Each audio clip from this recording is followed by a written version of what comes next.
Absolutely. Stone Roses on XFM 104.9. I'm Ricky Gervais, with me Steve Merchant. Hello there. And Karl Pilkington for the last time, Indeed. I'm afraid. Yes. So, you know, we're gonna have a little bit of a chat. We're sewing up some things with Karl. Indeed. We're giving away that prize, that BAFTA bag, and, you know... Playing some great music. And we're just, I mean, I'm bringing in my favourite tunes. I'm bringing the Smiths, Radiohead, Cat Stevens, David Bowie, Neil Young, the classics. Steve's doing the same. Indeed. Well, Karl, the last time for, apparently, someone's got it a bit wrong. We're not actually away for 6 weeks. We're away for about, we'll be back in, August, won't we? Bloody hell. Yeah. No, don't swear. Yeah, that's outrageous. On the last show, you have to say that. Already brought the tone down. Yeah. Cheapened it. And I think it's blasphemous as well. Yeah. No, it's not. No, hell isn't, is it? Isn't it? No, I don't think that's not blasphemy, is it? Taking hell's name in vain? Yeah. Yeah, but what was it you were saying the other week about the Queen Mum used to have a right mouth on her? What? I don't think we said that on air, Karl. What? No, but last week, you were saying about bad language, and I was saying, there'll come a time when bad language isn't, doesn't matter anymore. You can F and Jeff and stuff. Oh, I know what he's talking about, Steve. Really? Right, let me explain to you, the listener at home. Karl was worried about swearing, and as a joke, off air, it was last week, we were saying that in the 1940s and 50s, the Queen Mum used to say things like, and we were quoting things she'd said, like, but putting F's and C's in there, and you believed us. What, so this whole week you've believed that we somehow had knowledge that the Queen Mum used to swear like a trooper? We were doing fake quotes from her, in her voice, but putting in F's and C's, and you believed us. I mean, I didn't even think, I thought you were going along with a joke, but it obviously made an impact. Karl, we've said this, you've got to question and query everything. You can't take things at face value, certainly not if they come out of the mouths of Ricky Gervais. Yeah. Alright. Yeah, sorry about that, Karl, it was a little trick. Is there any other things now that, as you look back over the said that time you've been we've thinking about that I can tell you now that was a lie? Anything you've maybe queried or questioned, you've thought, that doesn't seem right, that maybe Ricky's told you? Something might come to me Okay. later on, but... Okay. Well, what about, Karl, I mean, we love you, right, obviously, we know that, and we've got great affection for you, we look forward to this, I'm gonna miss you, really, and I'll tell you what, you've got a heart of gold. Now, wait till you see what the record is, Steve, and you'll see what I've done. Is it Heart of Gold? Yeah. Brilliant. Brilliant. Alright, that's why he's a bronze award winner at the Sonys. I don't get up for bronze. I don't get out of bed for bronze. Yeah, that's a waste of our time. Pilkington over there on XFM 104.9, winner of a bronze award at the Sonys Radio Awards. The Radio Oscars. So Man Phil alive. Jupiter said. That's what he called them on Liquid News. I'll tell you this, Rick, I'm not used to being on a table with losers at an award ceremony. No, I'm glad, I didn't want to come in to do the final show. No. I went straight over and sat with Pete and Jeff, didn't I? Yeah. I went over Radio to 4, I went over with Paul Gambaccini. I went over to BBC World Service. Yeah. It's a lot funkier, a lot cooler. Won an award. Yeah, they swept the boards. Yeah. Bronze is nowhere. What was the mood, what was the mood here? Silver's, what was the mood here? Because the day after, because people were, let me tell you that, I think XFM deserved an award, and I thought it was criminal, actually. But what I did like, that we certainly had the room, because Pete and Jeff said good luck to us and Christian, that was really nice. And then someone else mentioned it, James Nesbitt. James Nesbitt said, XFM and stuff, so it certainly had the... Paul said something about it. Yeah, Did so he? it certainly had the room. And for a local, you've got to realise it's a local radio station, and it can't compete really with Radio 2 and Radio 4 and But what was the mood, the day after, here at XFM? It was alright. I think we expected a few more, but you shouldn't take these things seriously anyway. But what I didn't never realise, take Rick, awards seriously. But what I didn't realise is you have to pay thousands of pounds just to nominate. Just to get into the running for an award. So you've already, they've squandered thousands of pounds. No, it's not thousands, is it? Well, it mounts up because you pay to enter. And then the table. You've got to buy, like, mini-discs and that to send your stuff in on. Which Sure. ends up with Sony mini-discs. Oh, I see what you're saying, Karl. I'm not saying anything. No. And also then you've got to pay for the table. Right. And the food and the drink. It's a few grand. I swore on live television as well that night. Yeah. But I've never done that before. I've sworn before, but never accidentally. And we were being interviewed for, and Christian was sort of like, quite, being a bit boisterous, and he must have brought out the worst in me, and I just accidentally said the F word, and I apologised straight away. I didn't want to embarrass Phil Dupas. He was doing a good He does job. that himself, yeah. But I was thinking about yesterday, and you're saying a bronze isn't worth having, right? Yeah. But, say like... We're only joking. None of them are worth having, but they're very nice. They're very nice to No, win. bronze is and pointless. But you say that, because, like, bronze is, like, coming last, isn't it? Yeah. Yeah. Right. Yeah. Can you tell me the name of the person who won the marathon this year?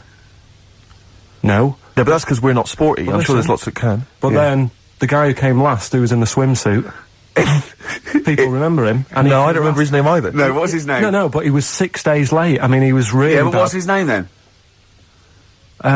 You see, no one's remembering either. No, but if someone said who won the marathon, I'd go, I don't know, but there was that guy in the swimsuit. Well, I'd say I don't know. It was a woman. Yeah. She had shorts on and trainers. I'm just trying to make you My point is, what they will remember is that we were losers. That's what they remember. They may not remember our names. Yeah. They'll just point and shout losers. We're all winners, aren't we? We're all winners, really. For taking part, sure. Yeah. And it's all subjective as well, isn't it?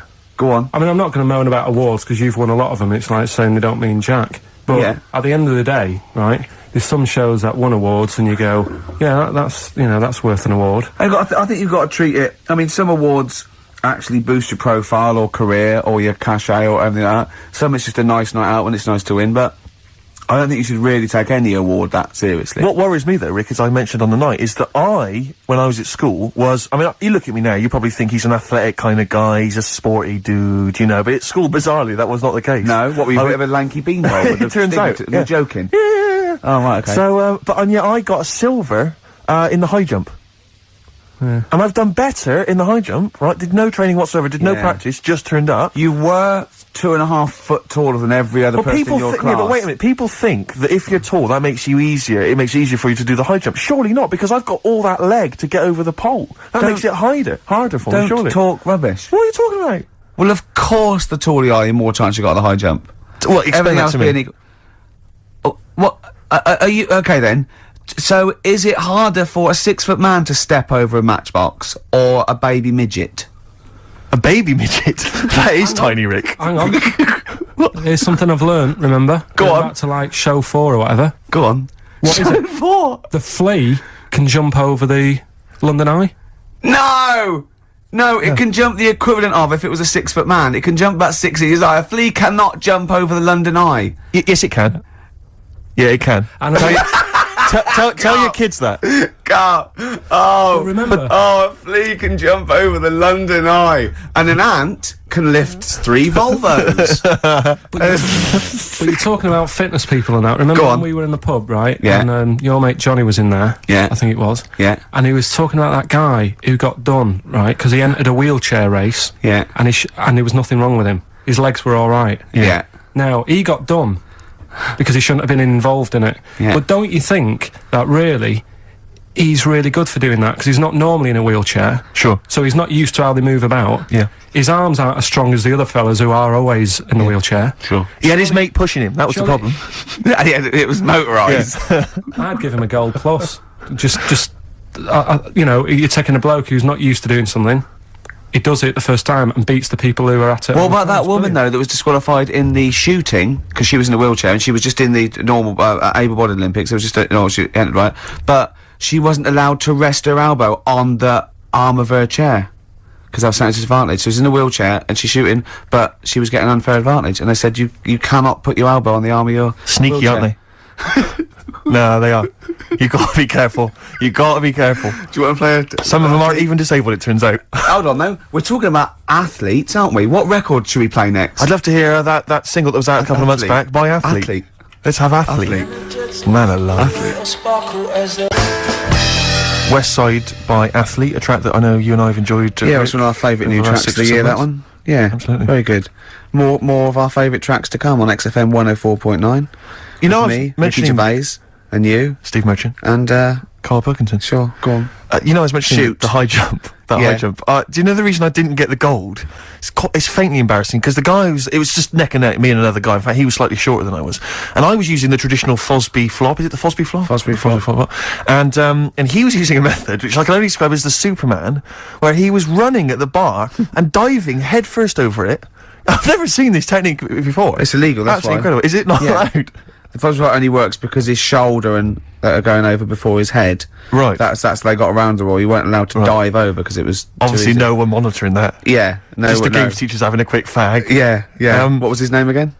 The fag. I think his name was Mr. Woodbine. But he anyway, so he's using this method, right? And it gets neck and neck, and I don't know how many chances you get to knock down the bar, but anyway, it got to the point where basically I had to get over the bar, or I was going to come second. Sure. And I decided at that point to use his method. Because he'd seemed to be doing so well with it, I thought, well, I'll try that then. That looks easy. Oh, dear. And ran at the bar, launched, didn't actually get my feet off the ground, just hit the bar like I was someone finishing a race, you know. Going to Did the finish you line. have... It's so pathetic, just clattered everywhere. I just want to get this picture of you at the age of, what, 15, 16? Yeah. 6'5" already, probably? Yeah, probably, yeah. Probably, what, about 9 stone? Exactly. Yeah. Did you have your glasses on? Of course I did. You must have looked pretty sexy. Probably a small bum fluff tash. Yeah. As well. That must have been good. Was it true once, when you were about 16, you decided to wear a dicky bow to school? Yeah. That must have been great. That was during my PG Woodhouse phase. You thought you'd be a hit with the ladies if you were more sophisticated. Well, not only that, I thought it'd make me kind of kooky and eccentric. Yeah. Like I wasn't already. 6'7", goggle-eyed. Yeah. Like they're not already thinking there goes a weirdo. Oh, he's a weirdo with a bow tie. Yeah. Brilliant. Does it spin round, mate? Yeah, what a 'Cause you're catch. getting me hot. Exactly. Oh, dear. Yeah, I wore that for about 6 months, and it was in school colours, because we had to wear a tie at school, but this was a bow tie. I mean, now I don't... Oh, man. I can't believe I don't know what I was Karl, thinking. when you were a little Pilkington, right? What was... If you had hair, what would it be like? What do you mean? Well, you obviously had hair then, back then. What was the style? It was like sort of. I had quite sort of fine, sort of straight hair. Yeah. Right. Hairdresser once said to me, "You've got hair of a Chinaman."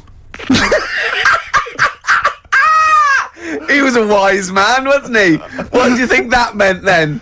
Oh. He just said he just said you've got the same hair as a Chinese man has. Very straight, quite fine. Why is he telling you? I just imagine this pal going, the Arsenal did well, didn't it, sir? Should I have something on that? You have the hair of a Chinaman. I'm sorry, nothing. You're not the spy. No, I'm not. Thank you. Good night. Oh, you're not my contact. Yeah, lovely. You have the feet of a fish. I'm sorry, nothing. It's not you. Okay, next. You have the hair of a Chinaman. It was one of those barbers. It was a cheap one, just on a railway bridge. I don't believe that. Go on. On a railway bridge?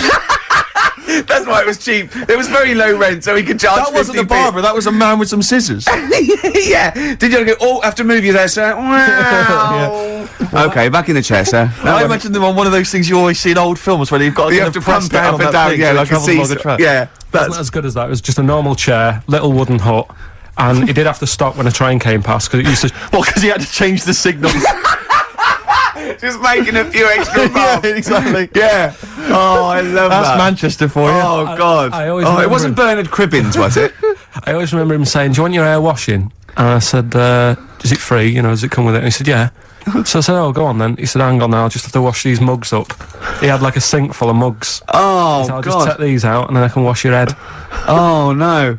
And that's why. Why did you go to this man? It was cheap. It was How like much was it? About £2. And when was this? God. At 88, 89. All right. Yeah. So what happened to your Chinese hair? When did it start coming out? You have the hair of a bald Chinaman now, Yeah. don't you? You've got the hair of a Chinaman in a box now. I used to just work a lot of hours, and I think, That's what made it fall out. yeah, of course. No, it's like, not. It's genetic. You can't stop It's it. not can you? genetic. Of course it is. Is your dad bald? No, it's got more hair than me now, I think. Is your mum? Kojak's got more hair than you, Karl. Anyway, Don't have a go at Carl's hair. That's a bit harsh. Oh, look at his little what face. did it say before in that book about going bald? It said it had a little tip, didn't it? We'll go over them later. It says if you're going thin, doesn't it say cut your hair short and something like that So it too? makes you look thicker. Yeah. something. Oh yeah, we got people are offering Karl lots of. We're coming up to that. In Yeah, a few, well, we'll few go through that. minutes So obviously we to win that BAFTA bag. Shall I remind people what the competition was? Yeah. Last week we were giving away this bag that we got signed by various celebrities at the BAFTAs, and we asked you to email or write in with your suggestions as to what you have that you could swap for the bag, and it has to be something that will enhance Karl's life. We've had quite a lot of suggestions. I'll go through those a bit later, but they're some of them are quite eccentric. Meanwhile, I'm going to play one of my favourite songs off one of my favourite albums. I look forward to hearing it. It's Radiohead, it's the Bends, and this is Black Star. Go for it.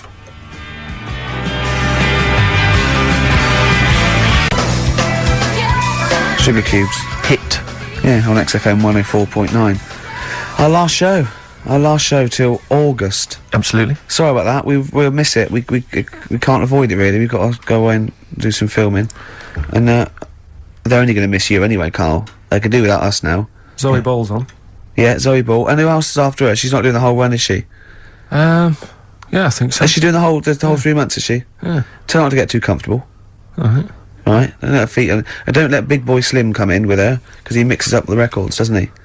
And ruins them. Yeah. Hey, talking of DJing, Go on. you know I did that storming set the other night Wow, for XFM. Yeah, sure, yeah. Go on. This was down at a little club, in case you aren't aware of it. Yeah. Anyway, I went to the Sony's the other night. Yeah. Karl Pilkington sidles up to me, slips me an envelope.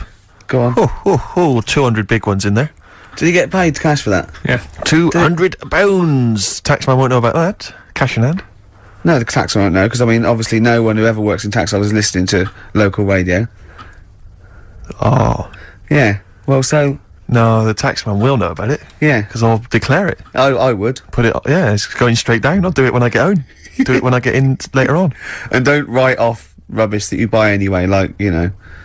No, Yeah. I won't. No. I'll do it all above board officially. Fill it all in correctly. And so I'll send it now, I'll send it tomorrow so that you get it early. So it's not too busy for you, sir. Oh, never mind. Oh, yeah. Also, did you see Liquid News last night? No. What is Liquid News? I don't really watch It's the Liquid thing News. on Choice, right? And it's sort of celebrity news, yeah. And Julian Clary was on, and they were talking about the Sony Awards the night before, which we went to, and they said something like a relatively unknown had won the entertainment award that we were up for, and Christian and Chris Moyles and Jonathan Ross said beating off bigger people. Not he was beating off bigger people. They weren't suggesting he was. Was Julian Clary beaten off at the heart again? Yeah. And it said, so, the people who didn't win resorted to silliness. And it cut, right? I don't know where the camera was. It must have been miles away, because it wasn't us. It cut to me making a little hat for you out of a Budweiser box, a little dialect thing, and then forcing it on your head, and you sort of struggling. Do you remember that? I do remember it. Yeah. So they're always watching. They were filming us? They were filming it, yeah. Scary. So, yeah. That's really scary, because some of the things we were doing... Because I was tying scarves around your head, wasn't I? We were touching Karl in an intimate way. We were gaying him up. Gaying him weren't we, up to make quite him a lot. feel all uncomfortable and everything. Because he doesn't like that sort of thing, do you? Can't stand it. We're going to be giving you a cuddle about 5 to 3, seriously. We are going to... On the way out. And I've got roaming hands. Yeah. Do you know them girls who came up from the radio academy and sort of said, "Oh, so you're Karl then?" Right, Yeah. yeah. A couple of fans went up to Karl. Just on the way out, I said to him again, I said, "Look, I'm not gay." Because they were convinced I was. That's because if you remember a couple of weeks ago, we teased Karl that he had to go as Steve's partner to the BAFTAs, and they really meant partners. You know, after the show, when he was walking home, he was going to go buy his suit, I actually said, they will ask you. He went, well, what if they say, and as we walk in, Steve Merchant and his boyfriend Karl, well, they won't say that as you walk in, they might overdub it on the television, so he's going, well, what about my mates in Manchester? And he said, I'm not going. The risk of someone in Manchester thinking that he was going out with you, mind you, it was probably All right, going, calm wow, down, if he was Rick, going I see where you're going with that. if you were going to be gay, you wouldn't choose Steve, would you? No. Who would you choose if you were gay? If you could go out with any bloke, who would Who would it it be? be? That's a good one. Yeah. That's a good one. He's thought about it before. Go on. No, No, of course not. No, who would it be? Who, if, you know, if you were gay, what bloke would you go out with? God, probably, Jonathan Ross is alright. You gay? hello. You fancy Jonathan Ross? You Bender? hello. Bender! Rossi! Bender! Oh, you've got his number, haven't you? We should get contact. I love you, Jonathan. You. Hello, Jonathan, I love your film show. You're so funny and handsome and well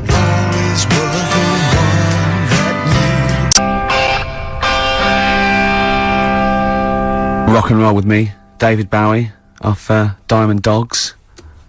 Another one of my favourite tracks. Cracking. Great track, isn't it? Well, it's time for Karl's Room 101.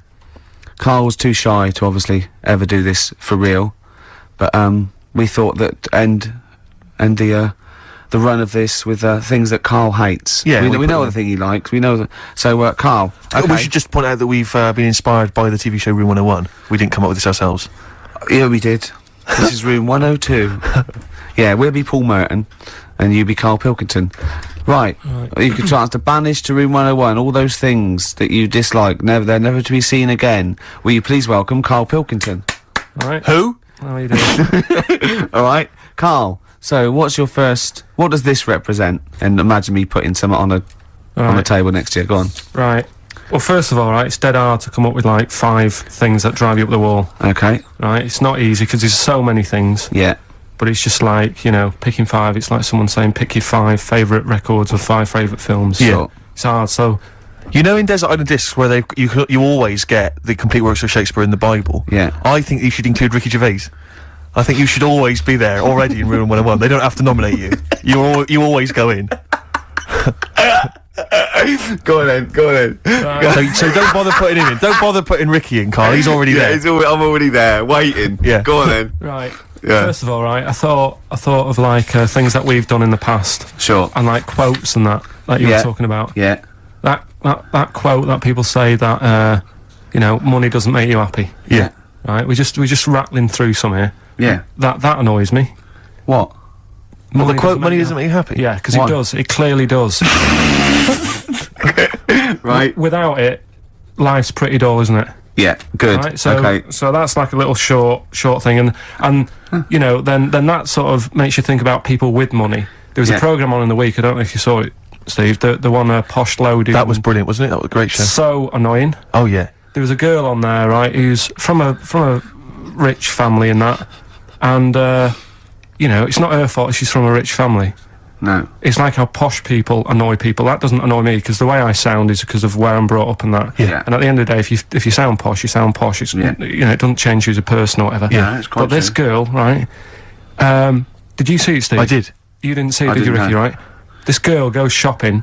She buys like 4 t-shirts and a crappy little handbag. Yeah. Spends about 1,300 quid, and she's just wasting it. Going, you know, the woman's saying, "Oh, you'll love these. You know, they're really in fashion." She said, "Oh, whatever. I'll probably only wear them once anyway."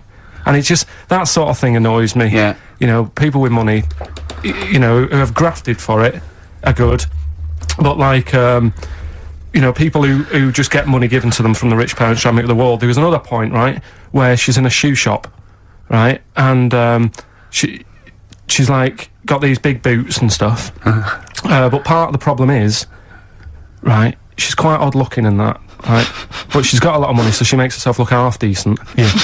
Problem is, she's got fat ankles. He's got what? Fat ankles. Right. And they drive her up the wall because no matter, I mean, it's one of them things, isn't it? It's almost like God has gone, yeah, you can have all the toffees and stuff you want, you can have like your nice t-shirts, but at the end of the day, love, you're stuck with these ankles, and you can see these. I love the idea of God saying, right, you can have all the toffees you want. Yeah. And you have nice handbags and that, but you're stuck with these ankles. Oh, God. And I really wanted to get a job in that shoe shop where she was going in, blowing her dad's money, and she was calling up her dad saying, "Oh, Daddy, is it all right if, you know, I'm just out shopping, I've just bought some shoes that have cost like $1,000, and I really wanted a job in that shoe shop, just so I could sit there, and when she comes in, you go, "Oh, hello, love," whatever her name is, "lovely to see you here again, got some lovely new shoes in, look at these nice new boots, everyone's wearing them, Victoria Beckham, and you know, all the it girls are wearing them, yeah, try them on. Oh, you can't because your ankles are so fat, you can't get into these. Never mind, here's some boots." She really annoyed me, and I'm not a nasty person. You're but not. She brought it out of me. Karl, I'm worried though, this idea of you getting a job in a shoe shop, I'm not sure you're qualified. I like all that's way round it. That some people go, "Oh, I'd like her to lose all her money or something." He'd like to actually bother go through getting the job in the shop, and then just wait in there. You'd be too busy mucking around outside like, on some kind of trolley stuck in a little lake. Yeah. But interestingly, in that show, I was watching that show, and at one point, you mentioned that her fat heels or her fat ankles. Yeah. She said, I'd like to have various changes to my body, plastic surgery, I'd like to do this to my face, and da-da-da-da. And, her mum's there, and her mum's going, no, don't be so, no, you're my daughter, you're beautiful, da-da-da-da. No, you shouldn't, I'm not gonna let you have those, da-da-da. She went, I'd love to have an operation on my fat ankles. Her mum went, yeah, I do agree with that. What kind of a mother does that? Oh, how bad can fat ankles be? I know. What were these ankles like? Well, tell us, Rick, you must know. No, do you know what I mean, they though? were like, if you said to a little kid, say a 4-year-old kid, draw a person, they'd draw her legs. Do you know where there's no sort of thin bit, and then it comes out a bit for your knees? Oh, yeah, it and goes they're down just to ankles. It was just like 2 logs. People go to say, I like your new flares. What do you mean flares? They're leggings. Cheeky. Awful, so, you know. It's okay, so you're putting in posh girls with fat ankles. Yeah. Okay, what's your next one on Room 101? Right, another quick one, really. Go on. People in supermarkets. Right. What, the people who serve? Yeah. It's mainly these shops you get round in London that are like open 24 hours, right? Yeah. You'll go in and you'll buy you don't do your main shop there. It's mainly just little bits in it. Your carton of milk and Sure. maybe a loaf, a couple of balm cakes and that. Yeah. And you go in there. Who still buys balm cakes? Right. Do they have them in London? Yeah. Do you ever ask? Would you be annoyed if they said balm cakes? We don't have those down here. They're rubbish. That's happened before when I asked for gravy and they didn't know what gravy was. When did you ask for gravy? In a chippy. What do you mean? What do you say? Have you got any gravy? Just because you up north you have chips and pie and gravy on it, and they Yeah. didn't have a clue what I was talking about. Right. Okay. So that annoys me actually. Stick that on the list. Right? But You've got fishmen up north. but listen, right? You'll go. We saw a sign in the north, right? It was a little shop, and the sign said, "We sell bread," and it was handwritten. It was like there was probably like a rush with loads of people in turbans going. What's this bread you talk of? Yeah, little their headscarves, little women running down with their little. Oh, But anyway, these shops, right? So you go in there, getting your stuff, and you'll go up to the till, and they don't say hello to you. They don't sort of smile. They just bleep the stuff through. They don't tell you how much it is. They just sort of expect you to look at the till to see how much it is, so you can get your hand in your pocket, give them the money, they'll give you the change, and they won't say goodbye. Yeah. So it's like they just can't be asked Sure. to have any sort of hello, how are you doing? Yeah. I don't want a big chat. I don't want to know what they're getting up to and Sure. what the dad does for a living and all that. I just want like, how are you doing? You're well, right? Oh yeah, this bread's popular or whatever. Right, that'll be £5. You need to keep abreast of which bread you're selling well. Oh, Mother's Pride. That's a good choice. It's 70% of our stock as well. So that really, even though it is a 24-hour. I'll be honest. I would err on the side of silence, not rudeness. I hate rudeness if they do that, but I would rather. I'd start to go, £1.50, please, and that'll be fine for me. Any more? What about hello and goodbye? Have a good day. Not in an It American way. doesn't bother me. I prefer people who say "have a nice day" and don't mean it to people who don't say it at all and don't mean it. To be honest, I don't worry about that mock sincerity because I think it. No, it not that. does It's the just job. normal, Yeah. isn't it? It's No, like I'm saying I like people who say I don't care. They say, "Oh, nice to see you. Come again. Have a nice day." It doesn't bother me. But a chat. I hate people who think they're the life and soul. No. When I you go in don't for mean like that. I mean like nuts. if you go through a door, you hold it open, you go there, you go. You know what I mean? You expect a thank you. Yeah, that's all. Yeah, and also when do you come in at like a narrow walkway and you're both walking there, and I stop or get out of the way, and they tut like I should have. I want to go. Hold on, look, we're both in the same boat here. Yeah. Why is it me? That annoys me. Where people Oh, think tutting when they're in the wrong. They own the street, or if two people aren't looking where they're going, it's one person's fault. Yeah. That really annoys me. Yeah. So Sorry. so that's it really. I mean, I know the 24-hour shops and they're knackered and stuff, but politeness, just to say. Well, it costs nothing, does it? No. So those are your little quick ones, then we get on to your big to the three, meaty don't ones. we? The big one. Yeah, Should we if you play a want. record and come back to that? I know what you want. I'm talking to Karl Pilkington on room 101 on XFM 104.9. Yeah. What do you think? New order. Oh, excellent. Do you know what I mean? It's mad. We were shouting at you then. How loud are those headphones? pretty loud, but I'm always wearing headphones, so... Yeah, but look what I'm doing. This is an old radio trick. You put one earphone over your ear and the other one off so you can hear people in the room. Hives on What- XFM what do you want? 104.9. What did you want to say? Doesn't matter, Carl. It does. The point is, it could have been important. It could have been a fire, anything. when we shout anything, you jump. Yeah. Do you know what I mean? Come on, Carl. Get with the programme, all right? Hey? Right, what other things you want to put Yes, in sir. 101? Other than us. Spiders. Right, go on. I know Ricky will be agreeing with this. All spiders, yeah. Just, I mean, not all spiders, because there's some spiders that are on the planet that don't do any harm. They clean up stuff, don't they? Well, they got little brushes. Do you mean like janitors spiders? yeah. No, there's some that, you know, Hong Kong leggy. just get on with stuff. But I'm talking about the spiders that are deadly. Right. And spiders that are massive. I mean, Johnny's mate, Ricky's mate, Johnny, I mean. Yeah. He was talking about how he was in Australia. Yeah. And he was sharing a room with a mate or whatever. And his mate was having a shower. And said, Johnny, just come in here a minute. And he went in. And there was a spider on the side of the bath that he said was the size of your hand. Two hands width. It's sort of like a size track, just like 8 inches across. It was- That big, right? And the daft thing with that one is that can't kill you. It's massive. It's got no purpose. it's a huntsman. Yeah, but what? Something you said it does, right? If you sort of walk around it and it thinks you're going to try and trap it, it hisses at you And jumps at you. and jumps on you, and it sort of clings on. That's You'd be- terrifying. You'd be sort of running around trying to get it off, and it's just gripping on like the old stag beetle thing again. Yeah. It's clinging onto you. But there is no... What I don't understand is, why is that spider that big? Because no doubt it only eats stuff like normal spiders do, but it needs to eat more of them because it's a bigger lad. Right? Yeah. And it doesn't actually do anything. It's not like... I just don't Doesn't get track, it. doesn't paint, doesn't do Yeah, anything. Yeah. it's just getting in the way, and it's one of those things that are so big you couldn't kill it. Because can you imagine like the mess that Yeah. would make if something that size if you stamped on it? Yeah. Which I'm not, again, I'm not a fan of. Yeah. But I don't get that. And then there was a programme on a few weeks ago on BBC about spiders.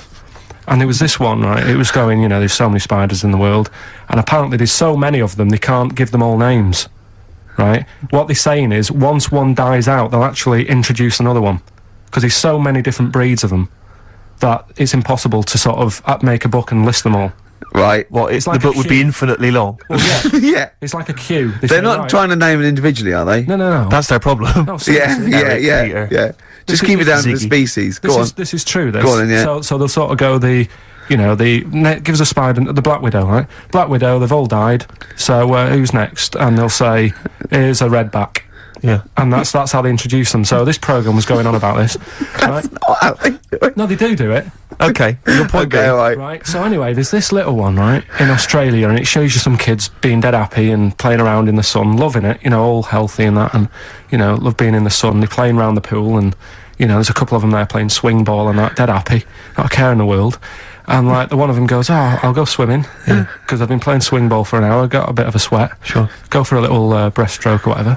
And they get in the pool, and they can't wait to have a swim about, and then it pans to the bottom of the pool. Yeah. And there's this little spider just sat there dead still. Right? Sat at the bottom of the pool holding its breath. Holding its breath. Okay. Cheeks going up red, eyes yeah, bulging. yeah. 8 pairs of goggles on. One goes by with a snorkel. You should have thought of this. 4 pairs of flippers. Yeah. Oh, It's sat there in the deep end, right? And then it pans back to the kids having a good time, chucking a ball to each other. Yeah. I can see what's going to happen here. And it pans back. It's not going to join in the game, is it? no. And what happens is the kid starts bouncing up and down on the floor, Sure. goes and sticks the kid goes and puts a foot on the spider, bites the kid, and apparently, if you're not seen to, you can be dead in 15 minutes. Sorry, why does this spider sit at the bottom of the pool? That's what it likes to do. Animals don't do things they like to do. Animals do things for a reason. Waiting for a kid to come along. So It doesn't make any sense. It doesn't make any sense. Well, that's what It's it not. does. It's not. It doesn't go out to murder kids. That's not. That's not what it does. No, there must be a reason. I mean, if you just stopped when you watch these programs and don't get involved with the music and, like, you know, the odd... Why does it sit at the bottom of the pool? There must be it either goes there for protection, food, to cool... It does it for a reason. It doesn't go there to wind up swimmers. Yeah. There must be a reason. This is it. If anyone's watching, please, if you're watching that program, I don't know about this spider. What's the name of the spider? I'm not sure. Okay. Well, it did say- 08700 800 1234. Is it the Duncan Goodhue? Is it Paul? I mean, I don't know, maybe it does go into other things like ponds and that, and maybe it does the same for ducks if a duck stands on it. But why? The duck stands on it! Why? Oh, I love your brain. Probably because eventually, you know, a kid can get, like, saved if it's seen to in 15 minutes, but a duck is just going to, like, wander around and go, God, I don't feel well and what have you.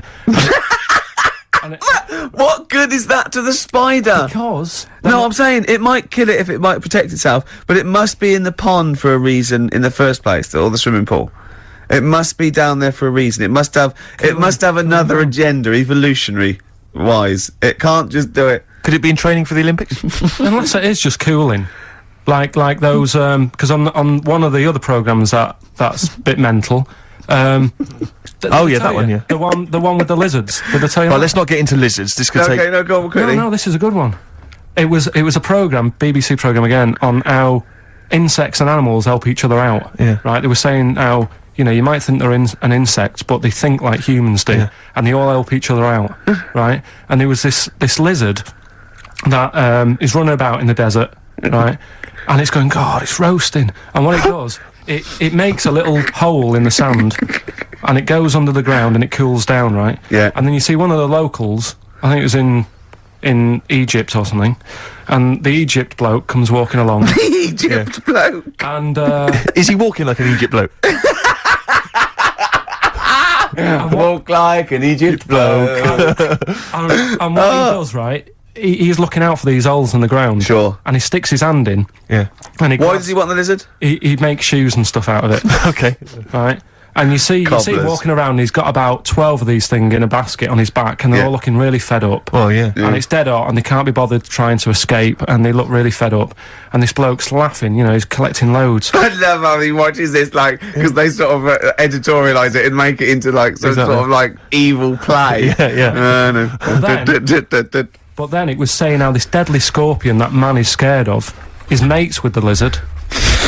And the reason is that the scorpion goes into the hole, right? It can't dig its own hole because its arms are that big and it's awkward for it to dig a proper hole. Sure. So what it does, it goes into the little den that the lizard's made, right? And whilst the lizard's having a kip, the scorpion says, "Tell you what, I'll do you a deal.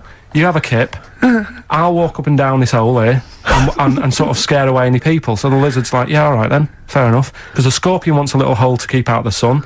The lizard wants a kip. They've done themselves a little deal. The Egyptian bloke comes walking along, sticks his hand in the hole. Yeah. He thinks he's just going to get a lizard. Scorpion stings him. He runs off, drops the basket. All the lizards go running off. I love the fact that that is what always happens. Yeah. They filmed that just by chance, and that's what always happens. I like the fact that the Egyptian bloke has done this every day. He does it. He goes, "Well, okay, I've got all these lizards.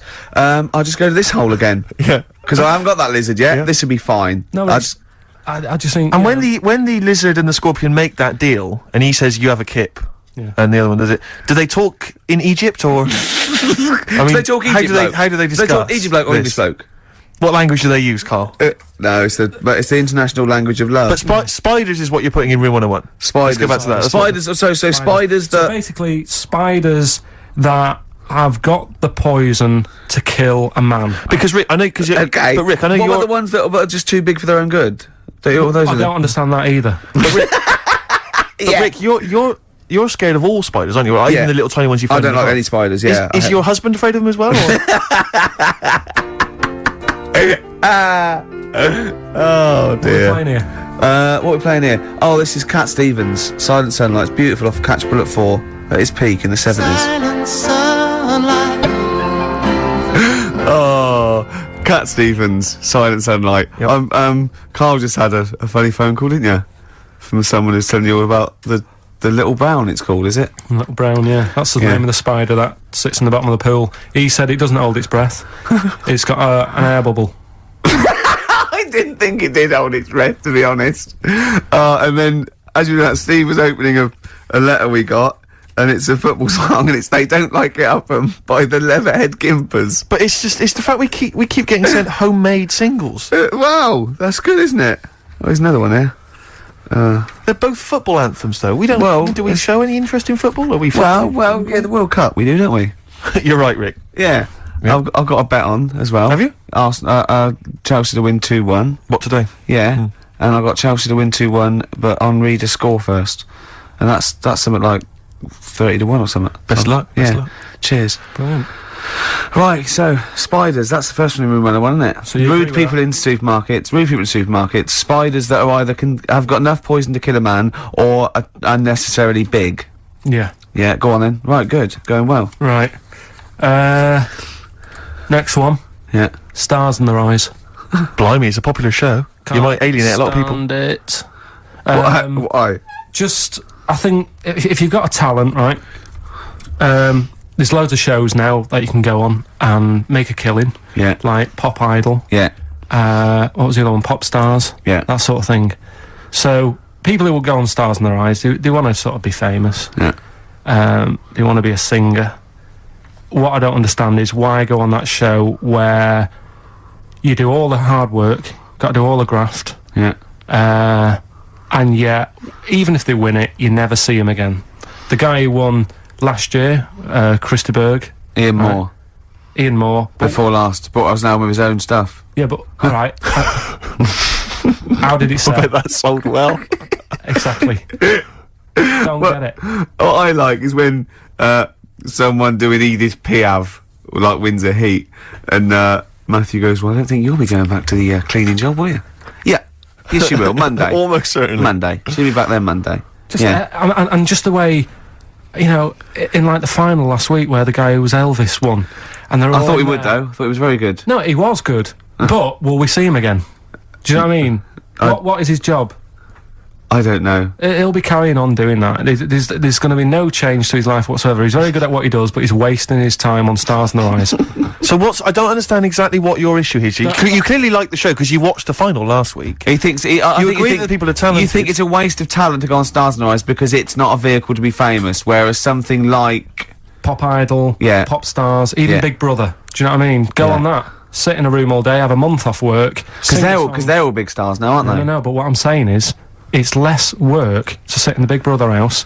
Now and again, just sing a song, and people go, "Oh, isn't he a good singer?" You come out after having a month's rest or whatever it is you're having there. Yeah. You come out, and there's loads of record companies like waiting for you to come out and give you a deal. And what happens then when And you get then- a deal? When you cut a record, what happens to that record then? Then it's either sells or it doesn't. And actually, what happened to it? It didn't sell. No, none of them did. But what I'm saying is, that is a lot easier to do than all the graft that you have to do on Stars in Their Eyes and the pressure. What would you rather do? Buy Craig's Christmas record Yeah. or Ian Moore's classics? Probably Craig, just because the guy on Stars in Their Eyes really thought he was better than Christy Berg. When he was singing, and I think I'm better than Christopher. he was singing, and Christy Berg came walking on. Did he cry? And he didn't stop and go, "Oh, I can't believe it, my big fan." He was sort of carrying on, like, "Don't interrupt me, I'll have a word with you in a bit." You think he should show the man he's actually making a little bit of living off? Yeah. Emulating. A bit of respect. A bit more respect. And the most annoying thing... I imagine them arguing, resting each other's floor, saying, "I'm Christa Berg. No, I'm Christa Berg." Like two ventriloquist dummies, just having a fight in the dressing room afterwards. But the most annoying thing of all with Stars in Their Eyes, people who go on and do people like, say like, I think last year, someone went on and did Lamal. Now, if you wanna, because the whole idea is with Stars in Their Eyes, you get work off the back of that show by like companies, don't you? Saying, Yeah. who will we book? Yeah. You could get the real Lamal for about 30 quid. So why have an imitator? Well, it seems to me though, Carl, the problem is that show's been running so long that all the big names have already been done, so it's going to end up having to be, isn't it, Lamal or some old kind of 50s singer you've never heard of? Isn't that the problem? I remember when... I mean, it's just Eddie Reader was on there. You've had Eddie Reader. But it's just a karaoke contest. It's just... I think you're assuming that everyone on there wants to get, a recording contract. They do, Steve. Okay. In that bit at the back where they say, and the votes are coming in, let's have a look at the tension now that's going on. And they sat there and they really think they are Elvis. And they are Luther Vandross. Sat there and like if they were all sat there having a laugh. Woke up this morning, looked at your picture just to get me started. Filth. If they were all sat there sort of thinking, oh god, this is a bit of a laugh, innit? But they're not. You can see that they all really want it. And it's like... So what I'm saying is, who are you putting in Room 101? Are you putting in the people who are just there to have a bit of fun? Everyone involved in that show. Including Kelly? Yeah. He's a talented guy. You don't care? No, he's going in as well. He's in there first, and then everyone else, everyone who enters it, the people who go and sit in the audience, everything. But what would you do Saturday night? You'd love the show, you watch it every week. It was just on when I was getting ready to go out, and there's nothing else on at that time. Sure. And it was the final on Saturday night as well. Yeah, you got to watch the final, live final. The final. Yeah. Well, who would you do if you went on the show? Moby. I'd probably do... Ooh. It's not that you look like them though, is it? No, you sound like... because they wouldn't let me on as Tracy Chapman. I was furious. That's annoying. Because I sound just like her, but they said... No. Bowie. You do Bowie? Yeah. Can I hear your impression? No. Well, come on. No, because you just said if you could go on and what have you. I'm saying that. Well, it's got to be someone you can do. I mean, obviously I'd go on as Will Smith because I can do the rapping. Yeah. I can't do it. I'm not a good singer. I've never really been into singing. I've never done a live singing thing before. Haven't you? No. But if there was a talent show, on, what did you do? I did Walk Like an Egyptian by the Bangles, and I mimed, dressed up as a woman. How old were you? It was when I was still going to school, so it was like... Well, I hope so. 12. And what... Sorry, what was the... Why did you do that? What did you mime to, and why were you dressed as a woman? Where's the logic in this, is what I'm saying, Carl? What sort of act was this? I think I was meant to get hold of some, like, Egyptian outfit. Couldn't. So I looked in my mum's wardrobe, and I had a dress. Dress in a fez, carrying some lizards, that'd do it, wouldn't it? I had some boots and a wig on. And how did you dance? Look, he looks confused. He's confused by his own act. He's suddenly confused. The best bit was it was like a proper talent show. Do you know where you cover it all? Yeah. So I did like the dancing and the miming, and then I also did a bit of magic, right? Where I had like a cloth, right, and I had it over my hand like that, and the crowd were like, oh god, what's he gonna do?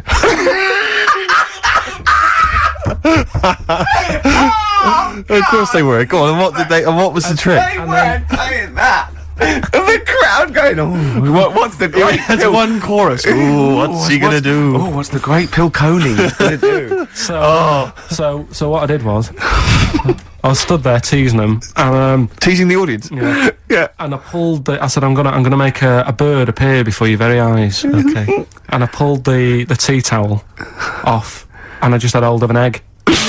And I said, oh, it isn't born yet. They loved it. Did they? He's so proud of that! Look at his Did you come up with that yourself? Yeah. Did you have any help at all?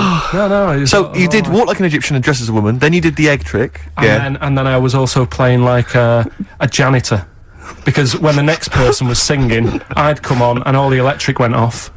And I came on going, oh, God, has anyone got 50p for the meter? Oh, you're quite a little showman, weren't you? And then, like, you know... Did you win? Chucked us some money. Yeah. And, Are you sure you weren't actually employed as the janitor? No, did you win? No, I think we came second. This really tarty girl who did Madonna, like a virgin. And I thought, yeah, right. Like you are. She's a right ropey little woman. But, so great. Okay, brilliant. so Spy the Stars in Our Eyes, we better play a track, hadn't we? Indeed, yeah. Bit of Tom McRae. This was a track we played a while back. I enjoyed it.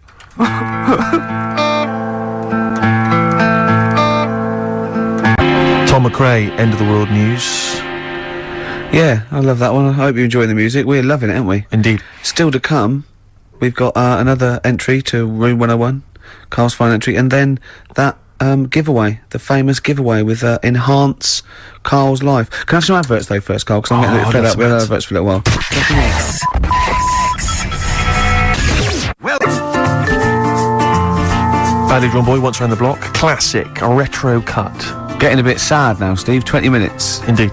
Right. I've got so much to say. I've got so much to leave people with about Karl, all the things he's done. Looking back, Karl, do you remember when I put up the waste paper bin on your head? Classic. Classic time, yeah. Yeah, do you remember that? What did I do to you today? Well, you tried to bring the same memories flooding back to me by putting the same grotty bin on my head. But the annoying thing was, last time I did it, it was quite a new bin. Yeah. Did it today, it's rank, all sorts of stuff on What it. else did I do when I saw you go around the corner down there?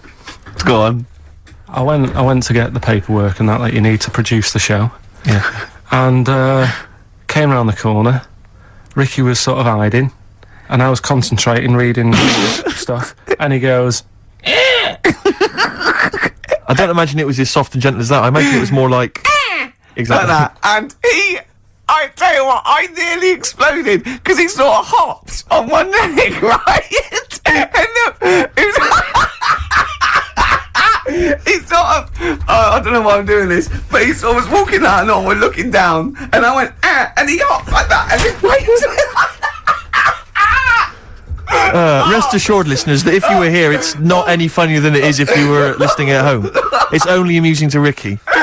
but I'll tell you what, it makes you feel really refreshed. He was going on and having a heart attack like that, and I was nearly having a heart attack laughing, and he went, I feel good now. He said, I can see why people skydive. He said that would be good for people that were ill. Oh, Karl.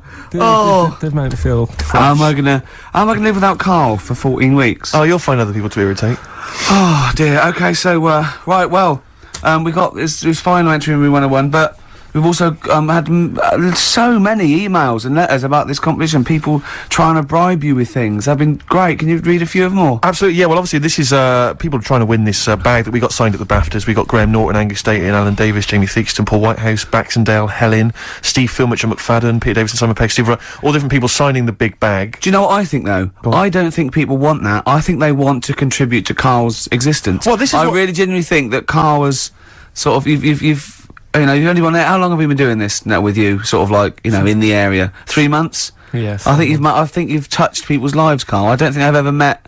Well, I haven't met you, but I think your soul comes across as like a cross between. I'd put it. He's like a cross between a cat And Rain Man.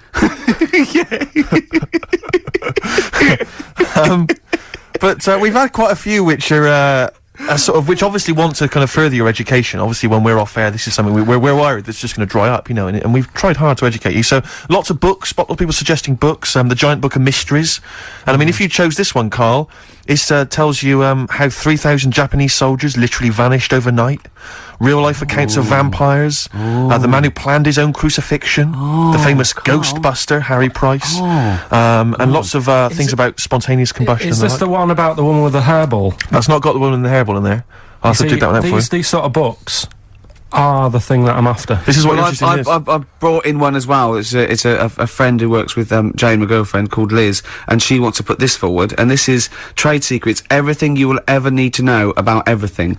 And it's just like little tips. You know what I mean? But there's so many things competing with that. You see, there's another guy who sent in. He wants to give you a video entitled "Making Love" Parts 1 and 2, an instructional guide. I imagine you'd enjoy that, Karl. Nah. No, nothing they can teach you. Nah. Sure.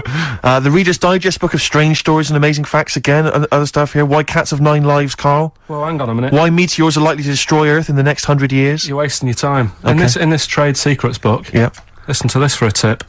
Make a necklace from electrical wire, That's a good idea. but don't plug it in. What about,